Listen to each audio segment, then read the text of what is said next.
Καλησπέρα. Είμαι ο Άρης Ράμος, είμαι φωτογράφος, επαγγελματίας τα τελευταία σχεδόν 20 χρόνια. Ζω και εργάζομαι κυρίως στη Θεσσαλονίκη και σε όλη την Ελλάδα και εκτός. Είμαι, όπως είπα, επαγγελματίας φωτογράφος, ασχολούμαι από παλιά πορτρέτα και μόδα. Και τα τελευταία αρκετά χρόνια μου αρέσει πάρα πολύ να φωτογραφίζω. Έχει να κάνει με φαγητό, κρασί κτλ.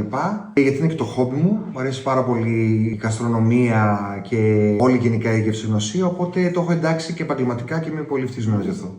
Το πιο σημαντικό στοιχείο για μια επιτυχημένη food photo. Νομίζω είναι ξεκάθαρο ο καθένας τι στυλ έχει. Σίγουρα για αρχή να είναι το πιάτο ωραία φτιαγμένο, σωστά φτιαγμένο από τον σεφ ή τον εκάστοτε μάγειρα τέλος πάντων. Να έχουμε ένα ωραίο φως. Και να αγαπάμε σίγουρα αυτό που βλέπουμε μπροστά μας. Δηλαδή η προσέγγιση του καθενός είναι διαφορετική. Εγώ προσωπικά φωτογραφίζω τα πιάτα σαν να φωτογραφίζω έναν άνθρωπο. Το λάθος που βλέπω συχνά στα social media, για μένα πάντα έτσι, είναι ότι πολλές φορές ξεχνάμε ότι πρόκειται για τροφή και για τέχνη. Γιατί για μένα το φαγητό είναι τέχνη. Και πολλές φορές πηγαίνει λίγο προς στην υπερβολή και στο να δειχτούμε με άλλο σκοπό. Εξαρτάται τι μέρα είναι.